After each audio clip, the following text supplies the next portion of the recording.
This week's episode is about something that I used to really struggle with: how to resolve issues. So what I've done is throw the kitchen sink at it. I've got 3 approaches for you.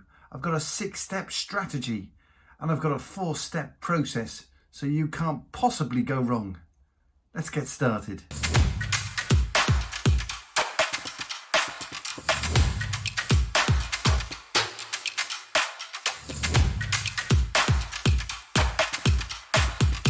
Hi, this is Simon Phillips, and this week's episode is all about resolving issues, but I want to get started with a bunch of challenges that I used to have personally and see if any of them resonate with you. So I'm going to whiz through these 8 and tell me what you think. Number 1, staying calm.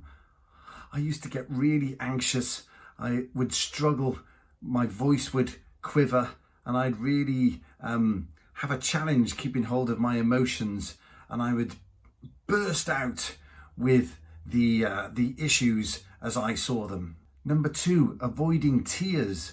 I'd feel the tears welling up in my eyes as I tackled this issue with the person that I had a problem with. And then number 3, I wouldn't remember anything. My mind would go blank, and all of a sudden I wouldn't know what I was saying anymore, and probably didn't make any sense either. No change there.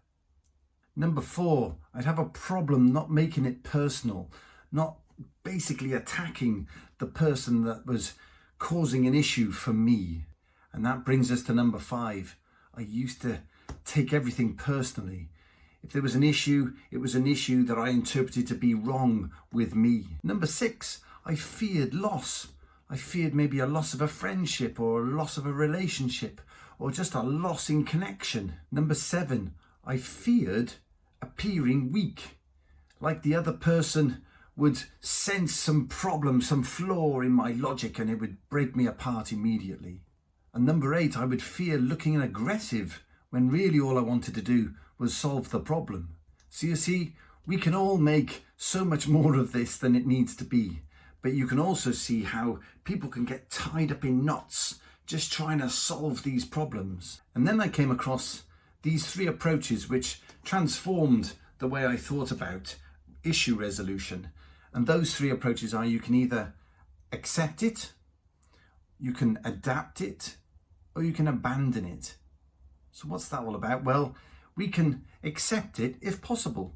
And if it is possible, do that, because that requires the least amount of energy from you. You can just get on with your life and accept it. The second option is more hard work. You can try to adapt it. You can change it to how you want it to be. You can influence it. You can engage with the people that are maybe part of this issue with you. But that does take some effort, but sometimes it's absolutely worth that effort. And I wouldn't ever walk away from something or just accept it if I thought there was an opportunity to make it even better. And the third option is just to abandon it. If you can't do 1 or you can't do 2, you might as well walk away. And that's not a sign of weakness. That sometimes takes real strength, because there is a potential to be losing something if you abandon it. Okay, so what about this 6-step strategy I've got for you to help you deal with those emotions, to help you think about the other person in a more considered way, and help you get to a place where you feel confident going into an issue or an opportunity to resolve an issue. You feel confident that you can do that, and you can do it effectively. You can do it in a way that both sides of an issue, for example, come away feeling better as a result for having engaged with you. So the first of these strategies is to not take it personally. Focus on the issue. Don't make it personal. There's an issue here that sits behind the problem. And the problem emerges as somebody says something, somebody blurts something out, you may feel that they're saying something that's attacking you. But don't focus on that, focus on what's behind it. What's the issue? If you get to that issue and just discuss the issue, just focus your language in on the issue, what you're doing is effectively you're saying, this is not about you. This is about some behavior. This is about some assumptions. This is about some ways of thinking that we need to look at, that we can maybe get to a better place where you and I can feel like we can just get along just fine. This strategy works great with kids, by the way. If you have children, don't ever say, "You are a naughty boy or girl." Instead say, "Ooh, I don't think that's the way that you normally do things." Instead say, "That's not your usual behaviour. You can do much better than that." What you'll find is you give your kids a reputation to live up to. Anyway, the second strategy is stay in the now. Don't bring up old conflicts. Don't revisit the issues that you resolved previously, and don't anticipate anything in the future. Don't preempt the fact that they may not stick to what it is that you decide in your resolution. Just focus on the now. Stay in the now. If you stay in the now, you'll be much more in control of your emotions. So quite often when I would feel those tears welling up, it was because I was imagining something that was either going to happen in the future, or I was imagining something else that they might be thinking, or remembering some previous problem. I was bringing a lot of other things to the conversation. And the trick is to just focus on the conversation. So compose yourself and then come right back to the focus and the issue. So staying in the now helps you. It's not about doing anything for them. That helps you, and it will ensure that you get to a great resolution. The third strategy sounds easy, but it can be really difficult, and that's just to listen. Quite often when we're in an argument or we're trying to resolve an issue, we're anticipating what the person's thinking, or we're definitely preparing what we're going to say next.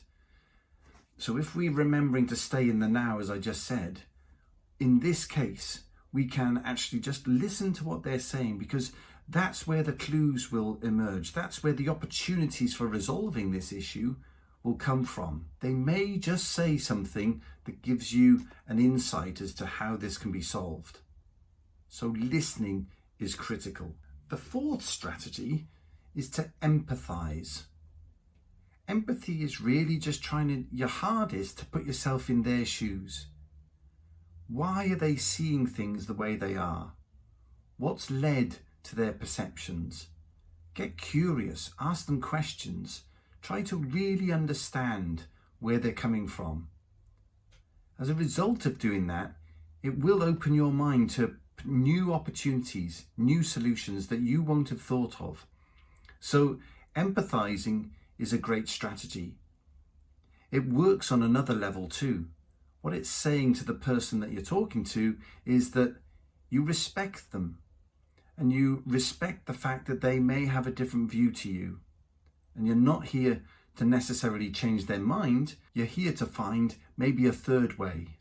Which brings us neatly to strategy number 5. Seek a win-win solution. If you go into the conversation with the intention that you're trying to solve this in a way that both parties will feel has been successful, then that will affect the way that you converse. It will affect the whole conversation. They will tune into the fact that you're looking for a solution that's good for both of you. That means their defenses go down. It means they'll engage more in the conversation. It means that there'll be an energy to the conversation that both of you will enjoy. And there will be this, fabulous desire to come up with something that both of you will walk away feeling, that was good. And finally, before you go into the conversation, seek some advice. Now that advice can come from anyone. It could be your partner or a friend or a confidant, or maybe a mentor or a coach. Just play it through with that person. Highlight maybe the ideas you have for resolving the issue. Maybe ask them to challenge your thinking, but be open to the idea that they might have some thoughts on this that you hadn't thought of yourself. That's the value of that outside advisor, is just to get a different perspective on the whole thing. So finally, a 4-step process that will ensure that you get the best out of every issue and every possible conflict that you have. You'll have noticed in the 6-step strategy that there were a number of elements that were all about planning. And that's the first step in the process. Plan. Don't just rattle it off or blow up in a moment. Plan how you're going to tackle this issue. And once you've planned, don't go marching in to try to resolve the issue. I want you to pause and I want you to do something really critical. And that is to pre-play the conversation in your head. And in pre-playing it, I want you to imagine that it goes just as smoothly as it possibly could. That it's just an amazingly smooth conversation. That both sides are smiling and enjoying the conversation and feeling relieved that we've got through this in a really great way. So pre-play it, imagine it. Imagine how you're going to feel at the end of the conversation. And if you've done those first 2 steps really well, the 3rd step should go like a dream, and that's just to play the conversation. Press play on engaging with that other person, understanding where they're coming from, empathizing, feeling their pain, because it's very likely they didn't want to have this conversation either. So the play piece, you're going to be absolutely present. You're going to focus on all of the things that they're saying. You're going to listen as hard as you possibly can. And your whole demeanor is going to tell them you're here for a win-win solution. And when you've done all that, remember the 4th critical step, which is to replay. And this was something that really helped me in the early days of getting better at dealing with issues. The replay step, I would think back to, okay, how did that go? Is there anything I could have done to make it even better? Were there any surprises for me? Did I find that I was actually much better at dealing with certain aspects of that process than I thought I was going to be? So replay is critical, and I highly recommend it. It's a 4-step process for a reason. Okay, I hope you found that useful.